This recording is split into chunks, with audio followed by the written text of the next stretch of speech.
because you can get a calculator, but you can still fail your maths exam just because your cognitive level of understanding what you're supposed to be doing with the calculator doesn't exist. And it's the same with AI. If you do not understand what you are intending to achieve, you're not going to go anywhere. That the Tenet-In can tell you that maybe said you've gone too far. I mean, I'm sure there are thresholds around percentages of something that is deemed to be copied without referencing, that kind of stuff. So I think if a student is doing the right thing, they would also put it in for a test first before they do the final submission. I can imagine if there was an examination going on and there was no power and the generator didn't kick in. You can imagine the disaster, the reputation of the institution.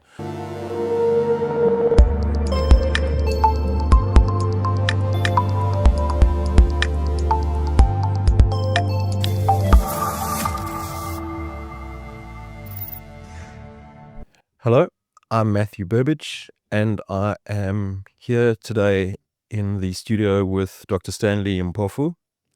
Welcome, Stanley. He is the CIO at Wits and has been in that position for the last 9 years.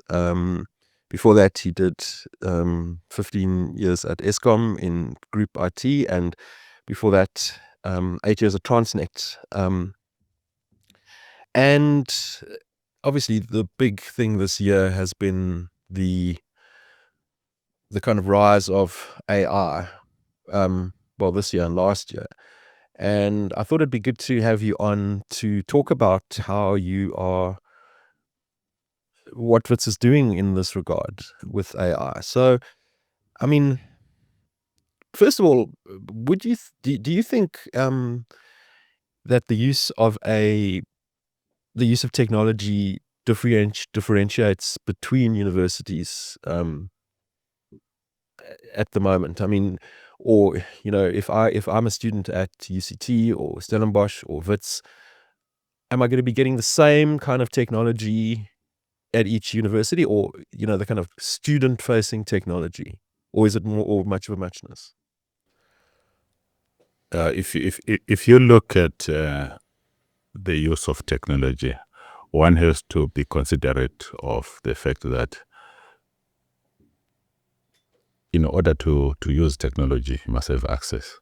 So the question is, does everyone within that space have equal access to the technology? And when I talk about equal access, I'm referring to a student, whether it's at Wits or at any other institution. Do they have access when they are on campus? Do they have access when they are at home? Do they have access when they are in their residence? Now, if all of that is available, they have got access to the internet. Then the next thing is, what technologies are available to them to use in the institution? And each institution is different. They may be using different learning management systems. They may be using different systems for the specific faculties that they are in. And at the end of it, it's all about the institution itself's capacity to utilize the technology that is available and its capacity to provide opportunities for students, lecturers, and researchers to use the technology. So everyone would be just using it on their phones mostly, I would imagine. Pardon? Everyone would have some kind of access through their phone.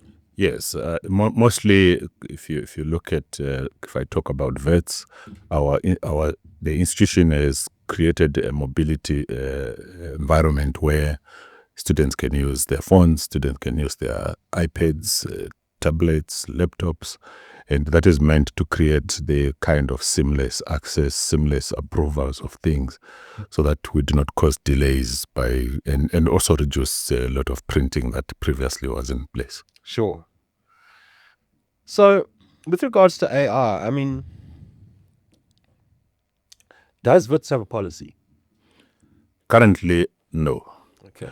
And I'm not the custodian of policy, so I'm going just to talk as a CIO. So since last year, about June, I started to craft an AI strategy for the institution.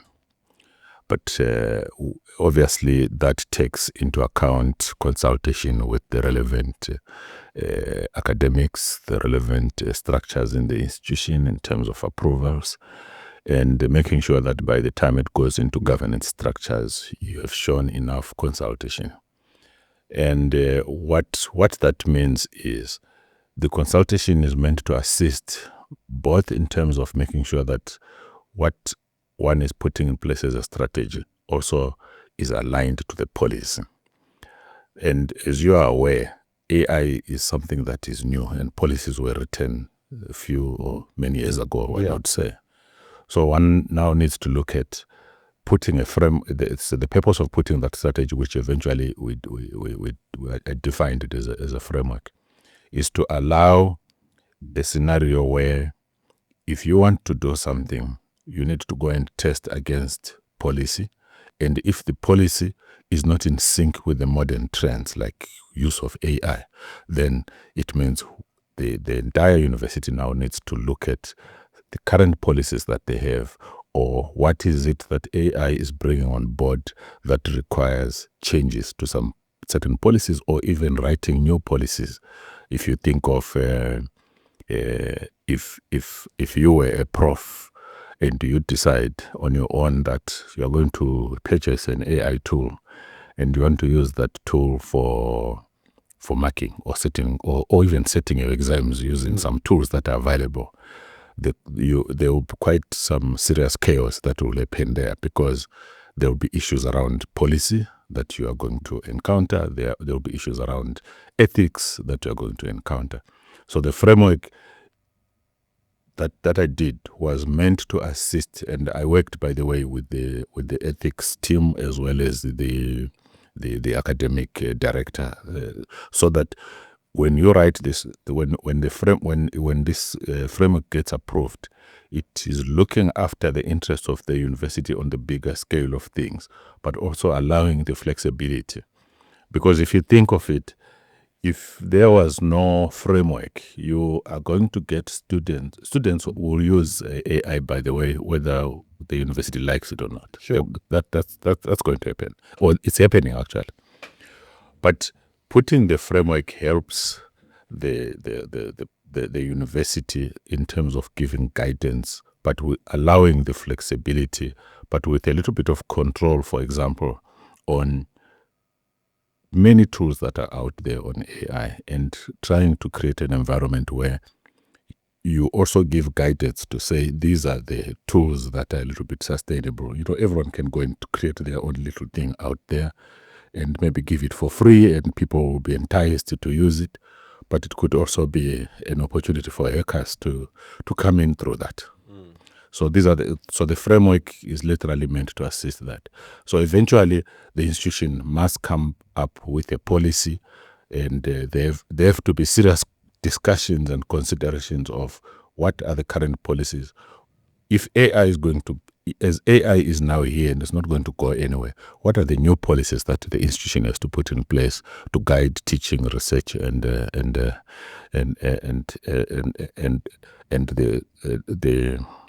corporate activities that also happen? If you think of corporate activities like ICT, if you think of finance, you think of HR, there need to be guidance in all of that. People, are using it because they, it's making their jobs easier, and it's a productivity tool. So then, if I understand you, then so Wits hasn't spent any money on AI yet. And at the moment, in the absence of of a firm policy, there's like differing adoption across in the different faculties. Like people are using it how they see fit at the moment, and kind of it's this phase of experimentation, possibly. Yes, definitely. Like I said, students will not stop using AI. So will lecturers. As you know, AI creates the efficiency that we want. We have things like chatbot, for example, but and if you think of it, currently with the current state, you are in a state whereby there is no firm way of doing things, because even within faculties, there are many schools. So each school you can find a professor who's going to do things their own way. You're going to find a student who are going to do things their own way. That's why it is important to have the policies that match the ethical considerations and give direction to the entire institution as to how is the university going to go forward with the use of AI under the circumstances where this is a rapidly changing environment. AI is not as static. The things change very rapidly, and your policies need to be very flexible. If you make rigid policies like they were in the 20, 30 years ago, you're going to have a conflict. You're going to create problems. But I mean, how do you test students? In these years where they can, where there's a lot more AI getting used. I mean, because one can imagine a similar scenario in probably the 70s when the widespread use of calculators came in. Before that it was a logbook or slide rule or something like that. So, I mean, how would you say that you test students? I mean, do you just let them loose, or do you police the use of AI? It's interesting because I grew up through that period where we didn't use calculators. There was this book that we used, I think it was blue in color for square roots and stuff like that. And when calculators came on board, everyone thought, well, people are going to stop thinking, because now they'll just use a calculator and everything will be easy. But I think and it's the same concept now. Now there's AI. Everyone thinks, well, someone is just going to ask AI to, how do I do this? And then your own cognitive capacity is not tested. That's the thinking out there. And I'm not talking as an expert, but if you think of it, I think there has been more complexity also as these tools became available. If a calculator became available, there was more complexity. It wasn't just something to do addition, subtraction, with functions and other things on a calculator. But then the question is, you need to have your cognitive understanding of what you are doing, because you can get a calculator, but you can still fail your maths exam just because your cognitive level of understanding what you're supposed to be doing with the calculator doesn't exist. And it's the same with AI. If you do not understand what you are intending to achieve, you're not going to go anywhere. You know it. You can put a request on AI, but if your request is a little bit wishy-washy, you're not going to get the answer that you want. The prompt. If you don't prompt it properly, you're not going to get the right answer. So for me, I look at AI almost like it's like a child. You teach a child good behavior, they are going to be a good citizen. But if you don't teach them good behavior, they are going to do anything. And I think the same applies to AI. Even if those people that create these models, if your models are created, and AI doesn't have doesn't have emotions, we know that. So you need to create a model that has considerations of ethics, else it's going to annoy people, because human beings have got emotions. Yeah, so I mean, but just to ask you this, put that slightly differently. I mean, does AI have an effect on critical thinking skills? Because Anthropic looked at 600,000 queries in the US, students' queries to Claude, and nearly half of those 600,000 students sought direct answers with minimal interaction. Plus, there were specific requests to remove or to rewrite the answer so that it would avoid plagiarism. So, this kind of cognitive unloading, they call it. So it's this thing of like, I mean, don't you think that it's that students will use it to take the easy way out without actually engaging their critical thinking skills. I think we can't rule that out. There are people who are lazy out there. Yeah. And because they are lazy, they will possibly just think, well, I'm going to just ask ChatGPT and then just change a few things so that it doesn't appear like I took it out of somewhere on the internet. But at the end of it, the question is the person who is on the other end, who is now supposed to be evaluating that. And remember, I don't teach, so I'm not talking as an expert, but I'm almost using my common sense here. If you look at the person who is on the other end, who is now going to be marking, whether it's a teacher, whether it's a professor, and the student has done this kind of thing, I think the first thing is, I think that the professors know their students. So what do I mean by that is, if you are aware that Stanley is not that bright and suddenly they give answers that are a little bit beyond what you deem beyond their cognitive level, then you must be worried. And then perhaps you need to have put question marks and have conversations with that. And I think it's the same with the professors also when they come up, they know that I take it that they know their students.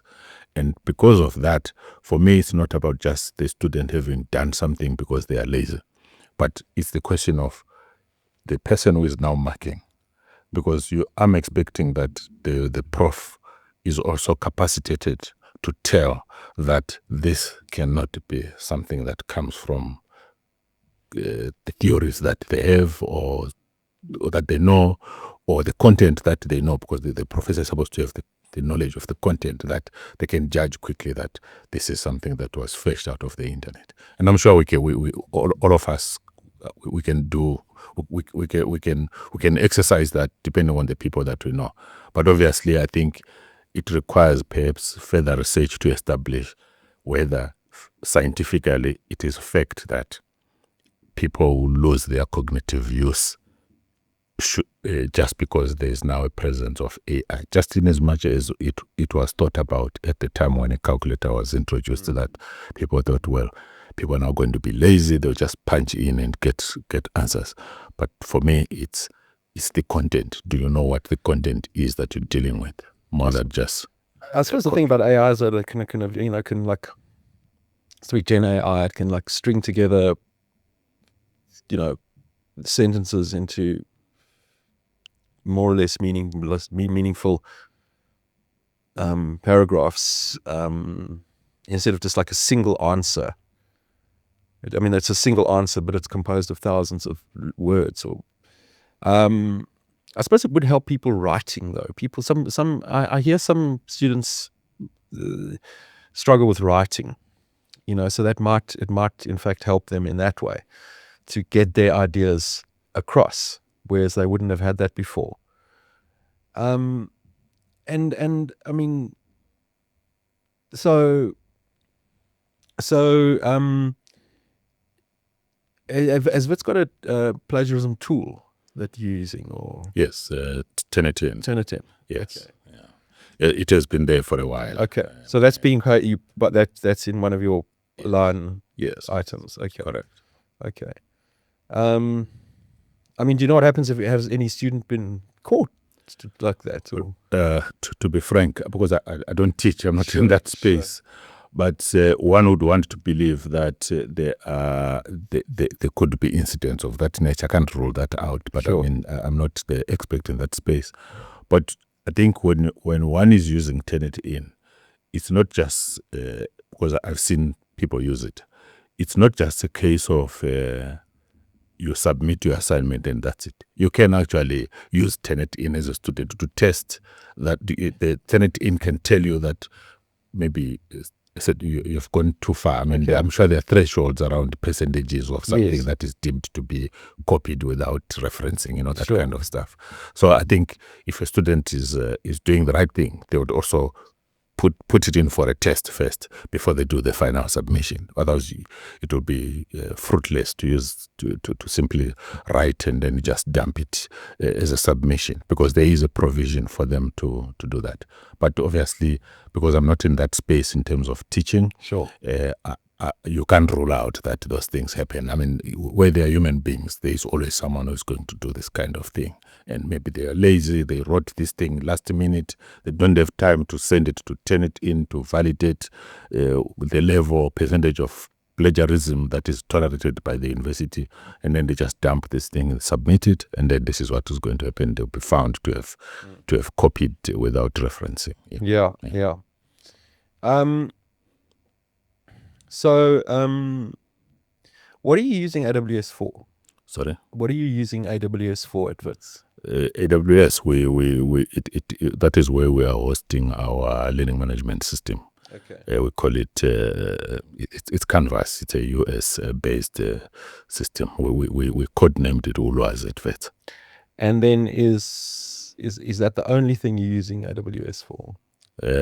Currently, we use it for that. We also have an old LMS Sakai. We used to use it also for when, particularly just before COVID, we got it hosted at AWS because we wanted everyone to have access to it. So, I mean, are your DR system, is that still on-prem, and your compute and all that? The compute for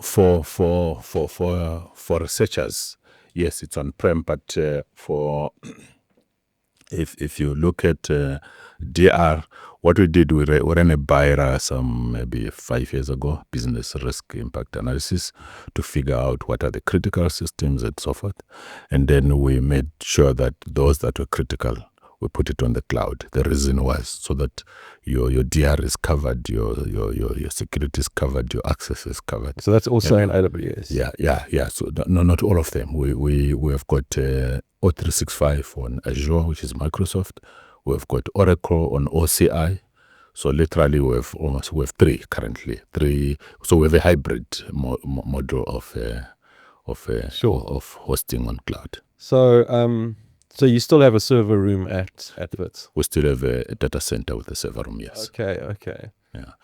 Because they are also critical, maybe should I put it this way, they are also critical systems that are maybe, say, related to, let's say, the informatics guys that talk to Faculty of Health Sciences stuff, and that you want it in a space where you have full control.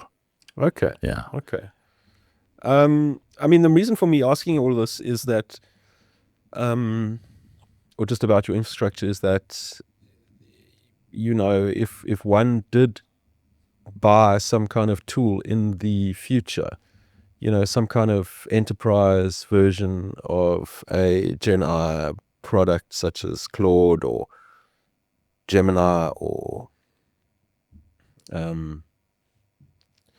GPT, one of those versions. I mean, you would want it to be used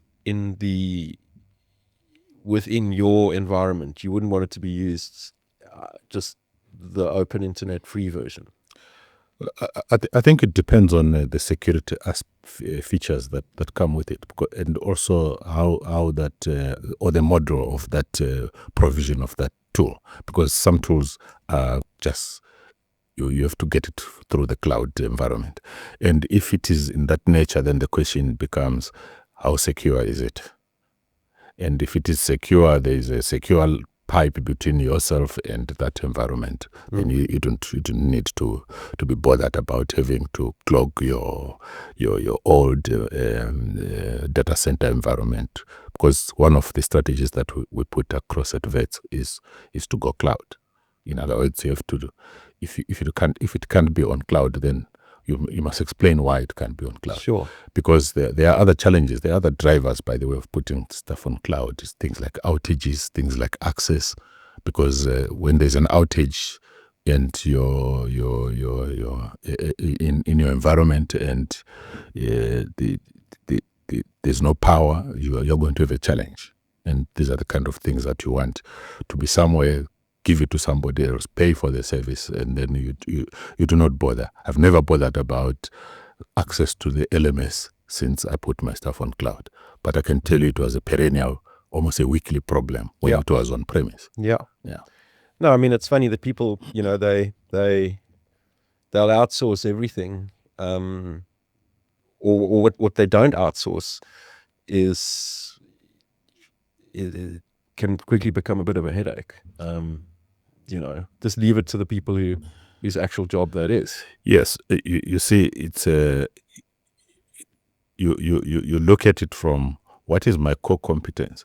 Now, if you look at issues around outages, power, you have no control. If the entire city the power goes off, your generators may kick in or generators may not kick in for whatever other reason. And then you are now having a serious issue of access. Can you imagine if there was an examination going on and there was no power and the generator didn't kick in? You can imagine the disaster, the reputation of the institution. Yeah.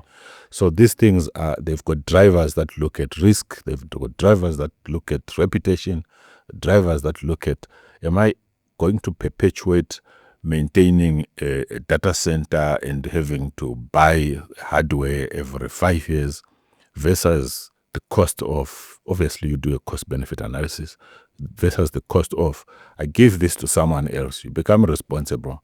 When I want to access my data, anytime I'll be able to access it. There is a DR for it. You are not going to tell me that you have got outages, because these places where we host, they make sure that power is there no matter what happens. No matter if the whole country goes dark, maybe they would be affected. But if it's just a small an area or a city, I'm sure they've got capacity to take care of that. And I think they also have other data centers that they're connected to, so it's not, which means the information can replicate to another city where there's power. So you're not using any colo like with Terraco or anything like that? Not directly with Terraco, but I'm sure some of if you look at, there could be a relationship, say, with the maybe AWS, for example. So sometimes maybe some of the stuff that they put, maybe it's actually sitting at Terraco. We would not know. Yeah. All we want is our access when we need Exactly. our function. Yeah. Well, we'll get you back on when Wits finally does get their policy published. Stanley Mpofu, nice to have you. Thank you very much.